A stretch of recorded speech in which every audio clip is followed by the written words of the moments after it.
네, 좌우로 옆에 분들과 반갑게 인사하겠습니다. 잘 오셨습니다. 잘 오셨습니다.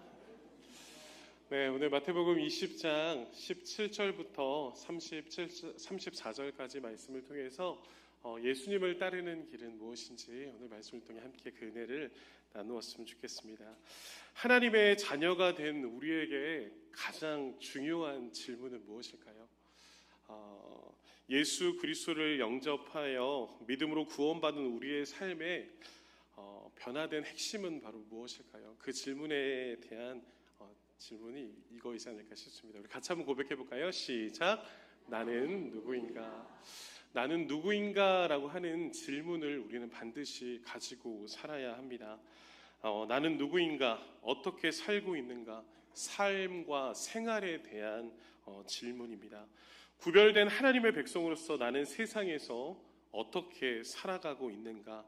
이는 아주 중요한 질문이며 우리가 하나님의 백성으로 살아가고 있다는 정체성을 나타내는 것, 그것이 바로 나는 누구인가라는 질문입니다. 이 질문 앞에 우리의 삶을 좀 되돌아봤으면 좋겠습니다. 이제 성탄절을 맞아 예수 그리스도가 이 땅에 오신 가운데 우리가 그것을 기다리며 또 기도하며 준비하고 있는데요. 사랑하는 성도 여러분, 우리는 세상에서 그 예수 그리스도 앞에서 어떻게 살아가고 계십니까? 무엇에 목표를 두고 계십니까? 누구를 바라보며 누구의 뜻대로 누구를 닮아가며 살아가고 계십니까? 우리는 이거에 대한 명확한 답을 가지고 살아야 합니다. 근데 우리는 답을 잘 알고 계시죠? 우리는 오직 하나님의 뜻대로 살아야 될 줄 믿습니다. 예수 그리스도를 닮아가는 인생이 되어야 될 줄 믿습니다. 우리는 이것을, 그 삶을 예수 그리스도의 제자, 예수 그리스도를 따르는 길이다라고 고백하고 있습니다. 사랑하는 성도 여러분, 예수 그리스도를 잘 따르고 계십니까? 예수 그리스도 잘 따르고 계세요? 우리는 이것을 점검해 보셔야 돼요. 제가 주제를 예수 그리스도를 따르는 길이라는 주제를 정하면서 세 가지 질문이 우리 안에 생기게 되더라고요. 그것은 바로 무엇이냐면, 예수 그리스도를 길을 앞두고 왜 우리는 예수 그리스도를 따라야만 하는가? 예수님을 따라야 하는가에 대한 질문 앞에 그것이 우리의 성공을 위해, 행복을 위해, 우리의 영원한 가치를 위해, 나의 편안함을 위해, 나의 꿈을 이루기 위해 예수님을 따라가야 하는 것일까요? 우리는 이것에 대한 답을 찾아야 합니다. 두 번째로는, 그럼 도대체 예수님을 따르는 길은 어떤 길인가? 그분을 따라서 함께 걸어간다는 건 도대체 우리에게 무엇을 의미하는가? 그 길은 행복한 길인가? 성공의 길인가? 아니면 우리가 달려가야 될 마지막 종착지를 말하는 것인가? 수많은 질문을 우리에게 던져질 것입니다. 저에게 가장 어려웠던 질문은 세 번째였던 것 같아요. 나는 예수님을 따르고 있는가? 나는 예수님을 따르길 원하는가? 이 질문은 저에게 던지기가 그렇게 어렵지 않았어요. 그런데 나의 자녀들이 예수님을 따르길 원하는가? 이 질문은 조금 차원이 다르더라고요.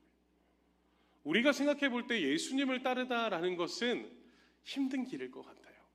어렵다라는 것을 우리가 너무나 잘 알아요. 내가 너무나 사랑하고 아끼고 고생하지 않았으면 좋겠는 나의 자녀들이 예수님의 길을 따른다라는 것을 생각해 볼 때 선뜻 고백이 되지 않는 우리의 모습을 보지 않나, 저의 모습을 보지 않나 생각해 봅니다. 우리의 가정이, 나의 자녀가, 나의 삶이 예수님을 따르길 원하는가? 우리 안에 깊이 질문을 던져보셨으면 좋겠습니다. 오늘 이 세 가지에 대한 답을 제가 드리는 것이 아니라 오늘 성경이 여러분들에게 주실 것임을 믿습니다.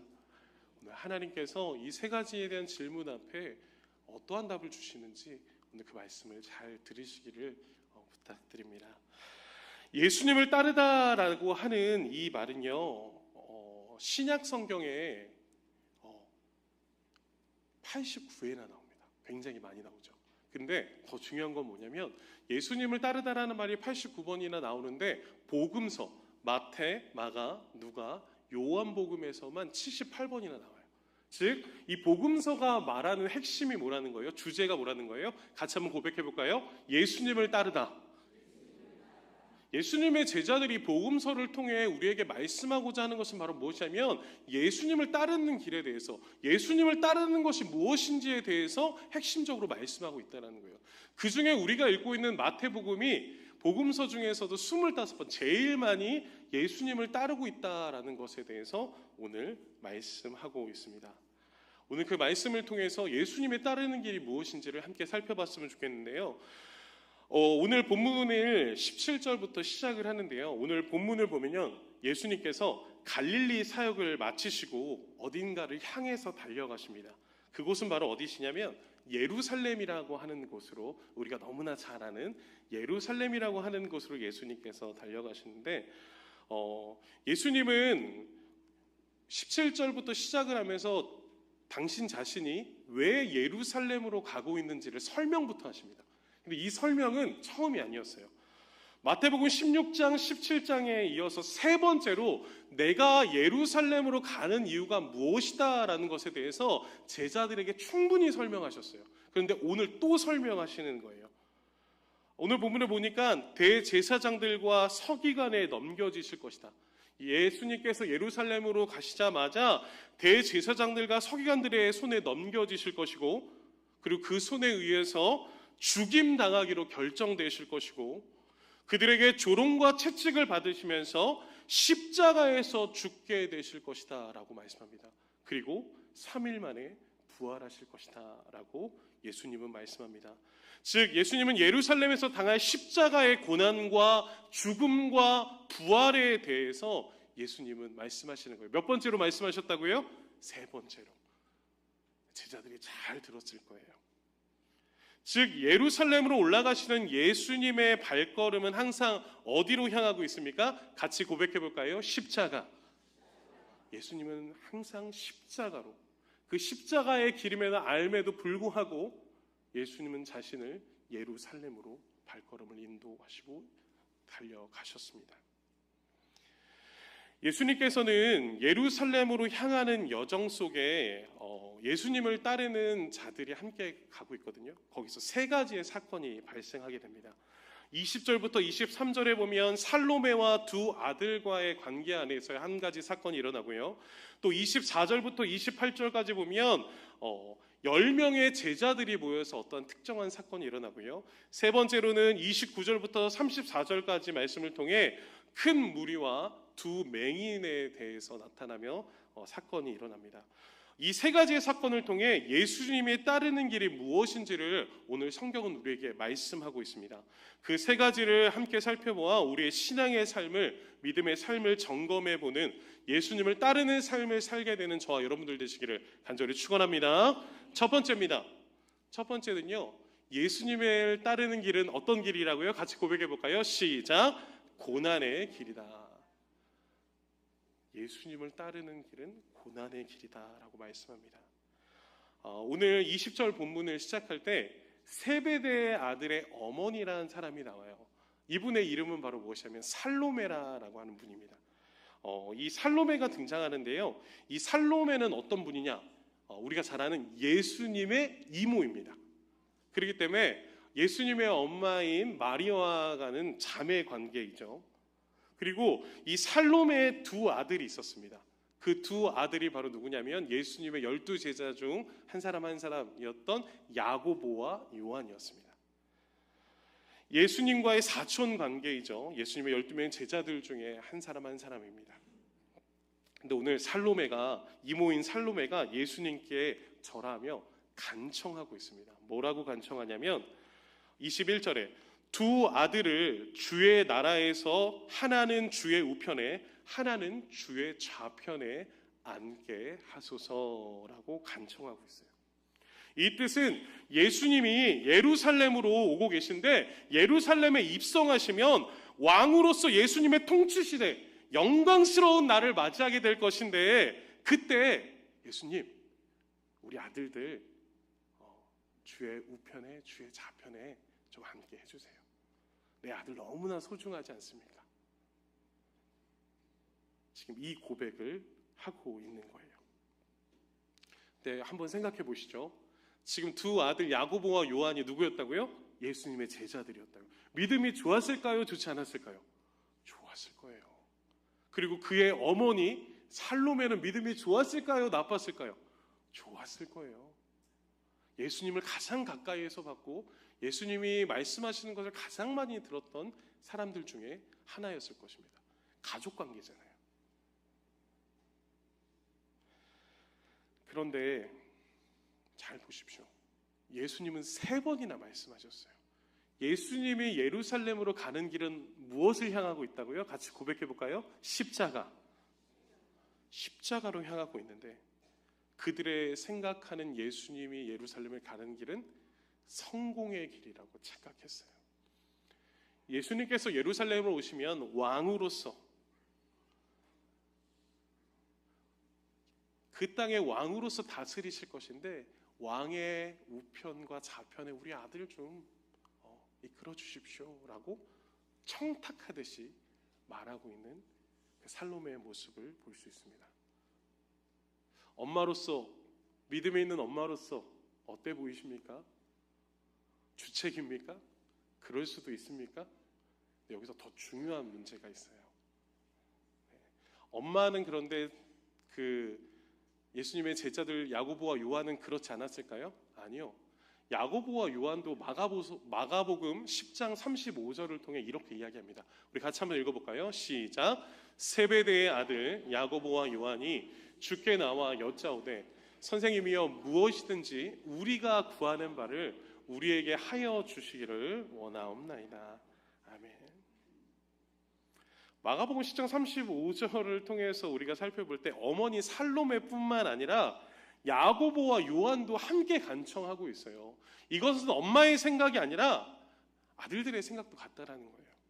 자녀의 생각과 부모의 생각이 같다라는 거예요. 부모의 생각이 자녀의 생각으로 전해졌다라는 거예요. 예수님을 가장 가까이에서 봤고 예수님을 따르고 있다라고 하는 그 제자들이었고 가족이었지만 예수님과는 정반대의 생각을 가지고 있고 예수님한테 잘못된 고백을 하고 있는 그들의 모습을 볼 수 있습니다. 예수님은 22절과 23절을 통해서 살로메의 간청은 잘못된 것이다 라고 말합니다. 너희는 너희가 구하는 것을 알지 못하는도다. 내가 마시려고 하는 이 잔, 이 십자가의 잔을 너희가 마실 수 있겠느냐. 이 고통의 잔을, 가장 끔찍한 이 고통의 잔을 너희는 마실 수 있겠느냐라고 꾸짖듯이 잘못됐다라고 이야기합니다. 그러자 그들이 22절에서 빨간색 글씨로 뭐라고 말합니까? 우리 같이 한번 읽어볼까요? 시작.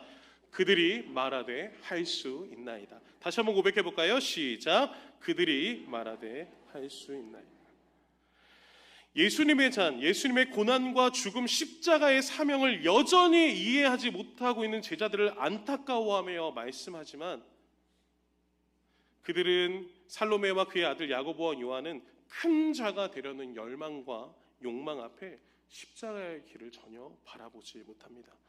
예수님이 지시게 될 잔은 예루살렘 왕으로서 지시게 될 영광의 잔이 아님에도 불구하고 낮고 천한 죄인들을 구원하시기 위한 십자가의 고난임에도 불구하고 이해하지 못하고 예수님의 영광의 좌우편에서 세상에서 최고가 되기를 원하는 그들의 고백입니다. 예수님은 마실 수 없다라고 말하고 있지만 그럼에도 불구하고 아니요, 예수님 우리는 할 수 있어요. 그 안타까운 고백을 하고 있는 그들의 모습입니다. 23절을 통해 내 잔을 마시려는 자는 내 좌우편에 앉아있는 것은 내가 주는 것이 아니라 내 아버지께서 누구를 위하여 예비하셨지 그들이 얻을 것이다. 이것은 하나님의 뜻이다. 근데 왜 어리석게 이것을 고백하느냐라고 예수님은 그들을 질책하시죠.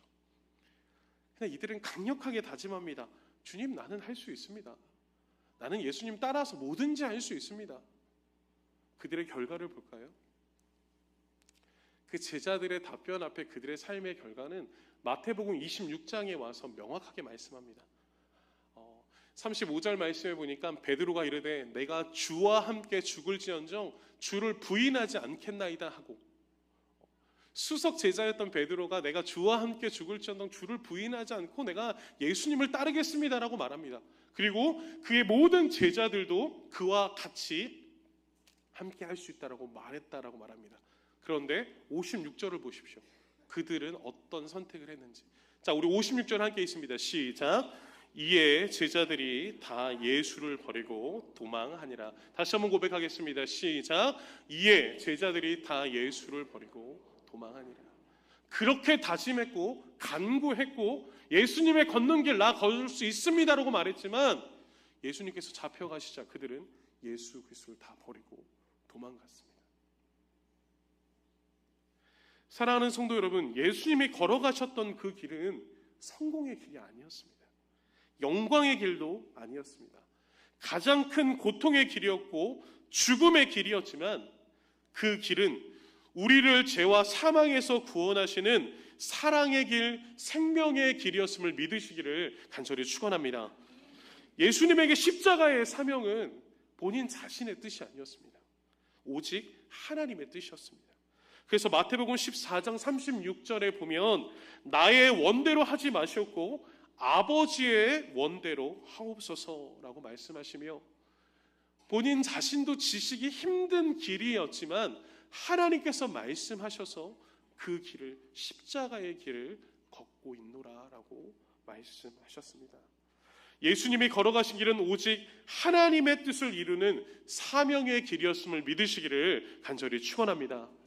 우리를 위해서 우리를 너무나 사랑하셔서 예수님은 고난의 길을 걸어가셨습니다. 두 번째입니다. 예수님을 따르는 길은 어떤 길입니까? 같이 고백해 보겠습니다. 시작. 섬김의 길입니다.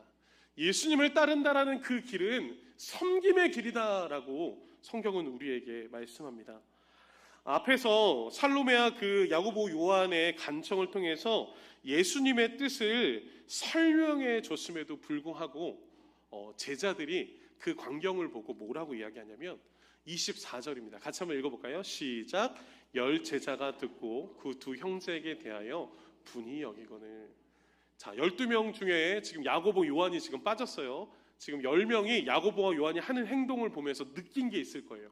자, 근데 그들을 보면서 예수님께 뭐라고 하냐면 그들이 막 분이 여기는 거, 화가 난 거예요. 왜 화가 났을까요? 정말 야고보와 요한 믿음이 없구나. 예수님께서 십자가의 길을 가신다라고 그렇게 말했는데 정말 철이 없구나, 믿음이 없구나. 그것 때문에 화가 났을까요? 아니에요. 이 10명의 제자들이 화가 난 이유는 바로 무엇이냐면 자신들도 예수님의 좌우편에 앉고 싶다는 강력한 뜻을 나타내는 거예요.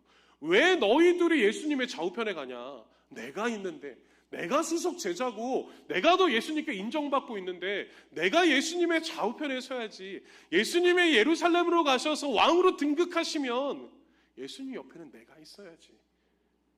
어디 너희들이 있을 수 있어 하면서 그 12 제자들이 싸우고 있는 거예요. 그래서 막 화가 나는 거예요. 이는 간청을 한 살로메와 야고보와 요한뿐만 아니라 10명의 제자 모두가 예수님의 십자가의 사명을 잘 알지 못하고 있음을, 그 무지함을 성경에서 나타내고 있습니다. 여러분, 예수님의 마음이 어땠을까요? 3년 반 동안 그들을 준비시키고 하나님의 나라에 대해서 가르치고 복음이 무엇인지를 가르치고 십자가가 무엇인지를 말씀하시고 이제 예루살렘으로 들어가시며 십자가의 사명을 앞두고 있는 예수님 앞에 너무 무지하고 믿음 없는 그들의 모습과 마음을 보면서 예수님은 마음이 어떠셨을까요? 그러나 예수님은 그 제자들을 다시 부르고 그들에게 말씀합니다. 25절부터 27절까지를 통해서 예수님은 말씀하세요. 25절에 보면 이방인의 집권자들과 권세 부리는 자들처럼 너희 제자들은 그들과 같아서는 안 된다. 세상에 있는 이방인들과 집권자들과 권세 부리던 자들은 권세를 부리며 높은 위치에 가려고 하지만 너희들은 그래서는 안 된다. 복음을 알고 예수 그리스도를 따르는 자들은 그렇게 살면 안 된다 라고 꾸짖으십니다. 그리고 26절과 27절을 통해 그 제자들의 모습은 큰 자가 아니라 섬기는 자, 봉사하는 자가 되어야 된다라고 말씀합니다. 으뜸이 되고자 하는 자는 종이 되어야 한다라고 하며 낮은 자의 모습을 말씀하고 있습니다. 이 땅에 왕으로 오신 예수 그리스도께서 가장 낮은 자가 되고 가장 천한 자가 되어서 그 십자가의 길을 감당하시듯이 오늘 예수 그리스도를 따르는 자는 높은 자가 아니라 세상에 섬기며 가장 낮은 자가 되어 하나님의 나라를 세워갈 것에 대해서 말씀하고 있습니다.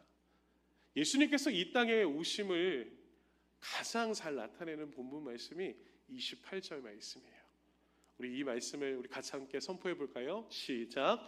인자가 온 것은 섬김을 받으려 함이 아니라 도리어 섬기려 하고 자기 목숨을 많은 사람의 대속물로 주려 함이니라.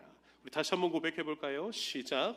인자가 온 것은 섬기며 받으려 함이 아니라 도리어 섬기려 하고 자기 목숨을 많은 사람의 대속물로 주려 함이니라. 아멘. 이것이 예수님이 걸어가신 길입니다.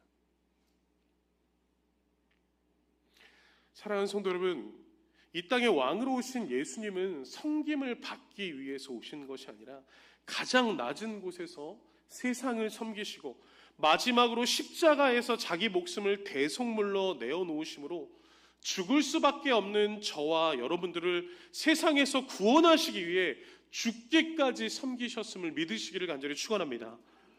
자신의 생명을 다해 저와 여러분, 우리의 생명을 살리셨음을 믿으시기를 간절히 축원합니다. 예수님의 그 섬김의 사랑이 있었기에 저와 여러분들이 하나님의 자녀가 되었고 하나님의 백성으로서 거룩한 백성으로서 세상에서 구별된 하나님의 자녀로서 이 땅에 살아가고 있음을 기억하시는 저와 여러분들 되시길 간절히 축원합니다. 그래서 우리도 섬김의 길로 나아가셔야 해요. 예수님을 따른다라는 것은 우리가 인정받고 높은 위치에 가는 것이 아니라 가장 낮은 자가 되는 거예요. 사랑하는 성도 여러분, 예수님 따라 가장 낮은 자의 삶으로 하나님의 나라를 세워가시길 간절히 축원합니다. 마지막 세 번째입니다. 마지막 세 번째는요, 예수님을 따르는 길은 어떤 길입니까? 같이 고백하겠습니다. 시작. 회복의 길입니다. 예수님을 따른다라는 것은 회복의 길을 나타내고 있습니다. 오늘 29절 말씀을 보면 이제 예수님께서 여리고에서 떠나가 이제 예루살렘으로 가십니다. 그때 마지막 발걸음을 옮기고 계신데 그때 누가 함께 동행하냐면 큰 무리들, 예수님을 따르고 있는 큰 무리가 있고요. 또 누가 있습니까? 예수를 따르고 있는 제자들이 있습니다. 그 큰 무리 안에 제자들과 함께 지금 예루살렘으로 들어가고 계신 거예요. 자, 그런데 30절 말씀을 보니까 이때 맹인 두 사람이 나타납니다. 이 맹인은 소경이죠. 앞을 볼 수 없는 분들입니다. 이들은 세상에서 바라볼 때 인생의 낙오자였고 절망할 수밖에 없는 불쌍한 자들입니다. 그런데 그들에게 한 가지 너무 밝은 소망이 생겼습니다. 그 소망이 바로 무엇이냐면 자신들이 있는 그 길가 앞에 누가 지나간다는 거예요? 예수님께서 지나가신다라는 거예요. 예수님을 만날 수 있는 기회가 생긴다라는 거예요. 아무 소망 없이 살았던 이들에게 예수님이라고 하는 소식은 내 인생을 바꿀 수 있는, 소망 없는 나에게 소망이 생길 수 있다라고 하는 유일한 탈출구, 유일한 구원의 통로가 오직 예수 그리스도밖에 없다라는 걸 알았던 것 같아요.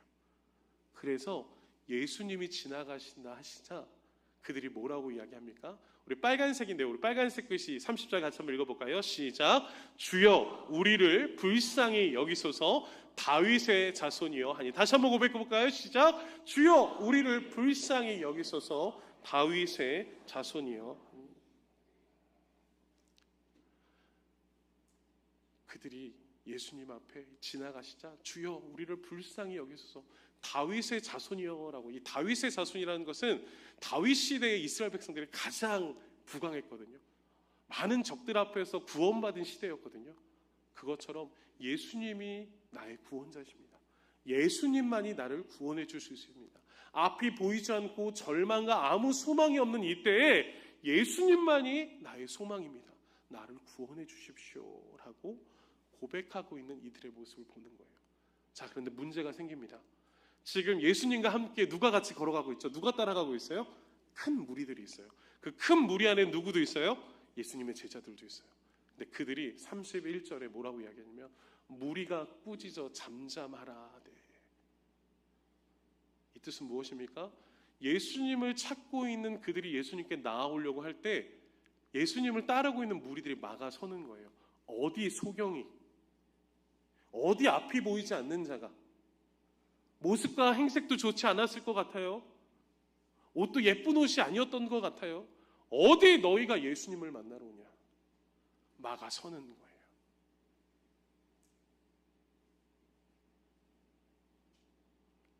예수님께서는 가장 낮은 곳으로 오셔서 가장 낮은 자를 섬기러 오셨는데 예수님을 따라간다고 하는 그 무리들과 그 제자들은 오히려 예수님과의 정반대의 자리에 서서 예수님께로 나아오는 자를 막아서고 있습니다. 그러나 그들이 굴하지 않습니다. 왜냐하면 이것 말고는 방법이 없는 거예요. 많은 사람들이 막고 나를 예수님을 못 맞게 하고 하는 상황 가운데 우리 31절 빨간색 또 한번 읽어볼까요? 시작. 주여 우리를 불쌍히 하소서. 다윗의 자손이여 하는지라. 더 큰 목소리로 소리질러 예수님 나를 만나 주십시오. 예수님만이 나를 구원하실 수 있습니다. 나의 소망 되신 예수님 나 좀 바라봐 주십시오라고 고백하는 두 소경의 모습을 볼 수 있습니다. 이러한 간절함 앞에 우리 예수님은 어떻게 하셨을까요? 예수님께서 말씀하십니다. 그들을 불러 이르시되 그들을 만나 주시죠. 예수님께서는 그 불쌍한 영혼들을 그냥 내버려 두지 않으시고 그들을 만나 주셨습니다. 예수님께서 말씀하신 대로 가장 낮은 자들을 섬기시며 나아가십니다. 예수님께서는 그들의 눈을 만지시고 그들의 눈을 뜨게 해주시고 그 자리에서 그들이 회복되어 예수님을 따르는 자가 되도록 합니다. 이들의 인생은 예수 그리스도를 통해 180도로 변합니다. 아무 소망 없고 한날 앞도 바라보지 못하는 이들의 인생에 예수 그리스도를 만나자 이들의 영원한 소망이었던 눈이 띄어지게 되고 아무 소망 없이 어디로 살아가야 될지 모르는 그들의 인생이 이제는 누구를 따르는 자가 된 거예요? 예수님을 따르는 자가 된 거예요. 그렇게 인생의 소망이 예수님과 함께 시작되어지는 그들의 모습을 볼 수 있습니다. 이 은혜를 누가 경험했는지 아세요? 이 소경들만 특별했을까요? 아니요. 이 은혜를 누가 경험했냐면 누가복음 5장 10절과 11절을 통해서 보면요. 세베대의 아들 누구였죠? 살로메의 아들이었던 야고보와 요한도 이것을 동일하게 경험했어요. 이들은 어부였습니다.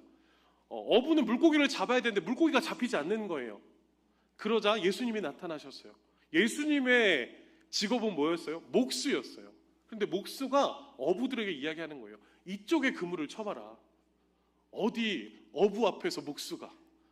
그런데 어떤 일이 일어났습니까? 그 말씀에 힘입어 그물을 내리자 그물이 찢어질 정도로 물고기가 잡히게 되었습니다. 그들은 살아계신 하나님의 아들, 이 땅에 인간의 몸으로 오셨지만 가장 위대하신 하나님이시구나라는 것을 경험하게 됐을 거예요. 그래서 그들이 그 예수님을 만나고 나서 뭐라고 이야기하는지 아세요? 그들의 행동과 모습이 어떤지 아세요? 우리 11절 말씀 같이 한번 읽어볼까요? 시작. 그들이 배들을 육지에 대고 모든 것을 버려두고 예수를 따르니라. 두 소경이 예수님을 만남으로 말미암아 예수님을 따랐듯이 지금 야고보와 요한도 어땠다고요? 예수님을 만남으로 말미암아 예수님을 따르기로 결정했던 거예요. 근데 여러분 이들의 결단이 그냥 예수님을 따라가자 이 정도의 결단이 아니었어요.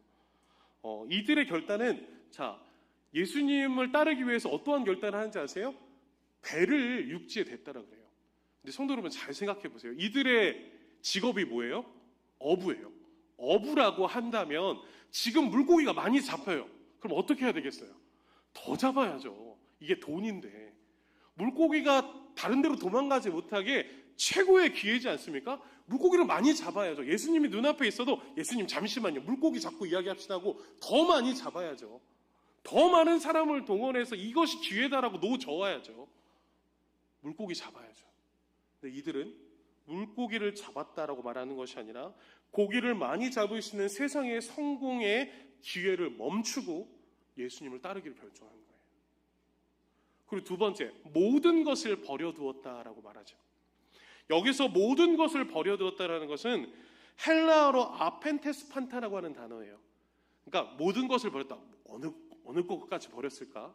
뭐 배를 버렸을 거고, 뭐 시간을 버렸을 거고, 뭐 가족을 버리고 따른 건가? 아니, 그런 걸 다 떠나세요. 이 아펜테스판타라고 하는 단어는 새로운 시작을 나타낼 때 이 단어를 써요. 자신이 지금까지 살아왔던 모든 과거의 삶을 예수님을 만난 순간 멈추고 모든 것을 버려두고 이제 내 인생의 시작을 누구와 함께 하겠다는 거예요? 예수 그리스도와 함께 하겠다는 거예요. 그분과 함께 새로운 삶을 살아가겠다라고 결정했다는 거예요. 그래서 예수님을 따르다라고 하는 이 따르다라는 제자는 어떤 뜻을 가지고 있냐면 제자라는 뜻을 가지고 있어요. 예수님의 길을 함께 걷는 자, 예수님의 사역을 위해서 준비되어진 자, 이것이 바로 따르다, 제자라는 뜻을 가지고 있습니다.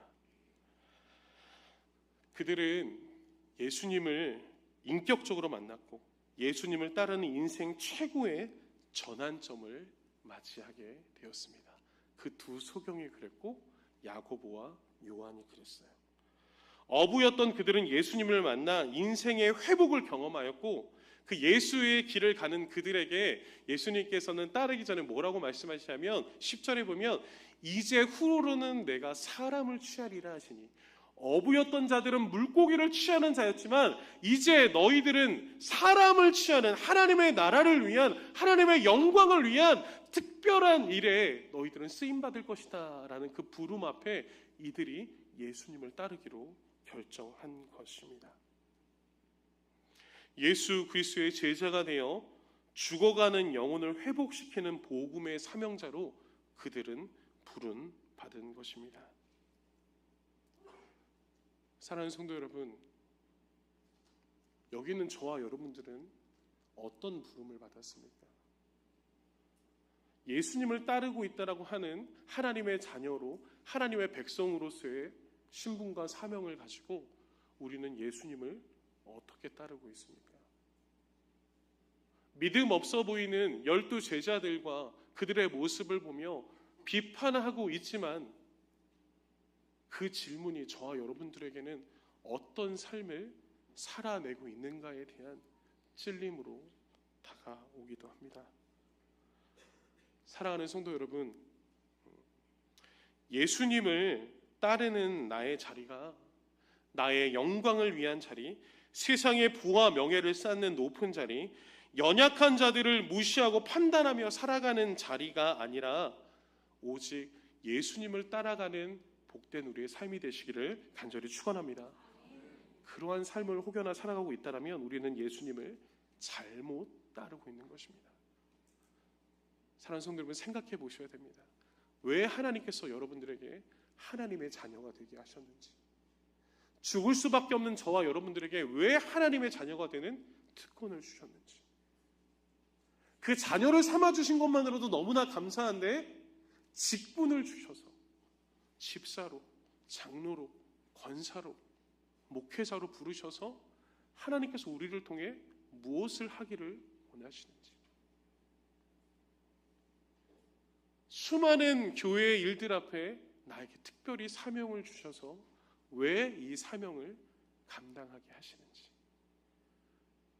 우리는 모든 이 부르심 앞에 예수 그리스도의 사랑을 바라보시기를 간절히 축원합니다. 예수님께서 이 땅에 오셔서요, 죽기까지 하셨던 것이 있어요. 예수님의 삶을 보면요, 예수님 죽기까지 이것만 하셨대요. 마태복음 4장 23절인데요. 같이 한번 읽어볼까요? 시작. 예수께서 온 갈릴리에 두루 다니사 그들의 회당에서 가르치시며 천국 복음을 전파하시며 백성 중에 모든 병과 모든 약한 것을 고치시니. 예수님이 하셨던 세 가지의 사역은 같이 한번 고백해 볼까요? 가르치시고, 전파하시고, 고치시다. 다시 한번 고백해 볼까요? 가르치시고, 전파하시고, 고치셨다. 예수님께서는 이 사역을 끊임없이 하셨어요. 십자가에서 죽으시는 그 순간에도 이 사명을 감당하셨어요. 그리고 제자들에게 나타내 보이셨어요. 그래서 예수님께서 마지막으로 제자들에게, 우리들에게 하시는 말씀이 있습니다. 그것이 바로 무엇이냐면 마태복음 28장 19절 20절입니다. 이것은 예수를 따르는 자들에게 지표가 되어야 합니다. 우리 이 말씀 믿음으로 함께 선포해 보겠습니다. 시작. 그러므로 너희는 가서 모든 민족을 제자로 삼아 아버지와 아들과 성령의 이름으로 세례를 베풀고 내가 너희에게 분부한 모든 것을 가르쳐 지키게 하라. 볼지어다 내가 세상 끝날까지 너희와. 아멘. 예수님의 길을 걷는 제자들에게 마지막으로 주신 지상 명령입니다. 이 지상 명령이 저와 여러분들에게 주시는 명령임을 믿으시길 간절히 축원합니다. 예수 길을 따라가는 저와 여러분들의 인생의 지표가 되기를 간절히 축원합니다. 결론입니다. 우리는 예수님께 귀한 지상 명령의 사명을 물려받은 자입니다. 그것이 예수님을 따르는 자의 숙명입니다.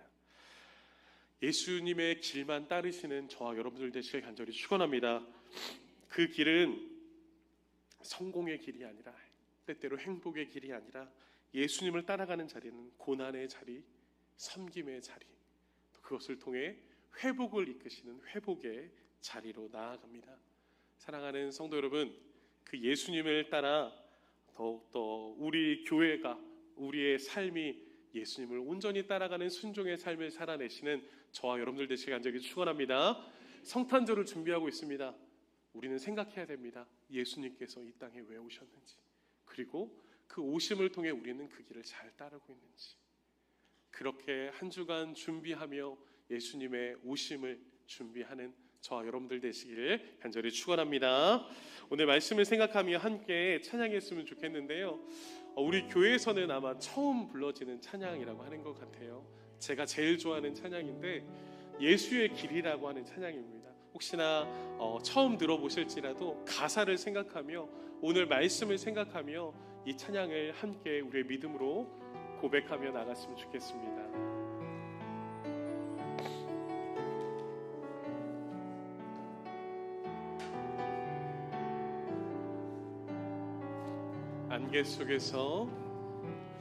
안개 속에서 주님을 보내 아무도 없을 것 같던 그곳에서 손 내미셔서 나를 붙드네 길 잃고 쓰러져 가던 그곳에서 주 말씀하시네 내 손 잡으라고 내가 곧 길이요 진리 생명이니 나 그 길을 보내 주 예비하신 곳 다른 길로 돌아서지 하늘이 예수의 길 그 좁은 길 나는 건네 주 손 잡고 그 무엇도 두렵지 않네 주님 주신 약속 내게 있으니 세상의 길 그 험한 길 승리하네 성령을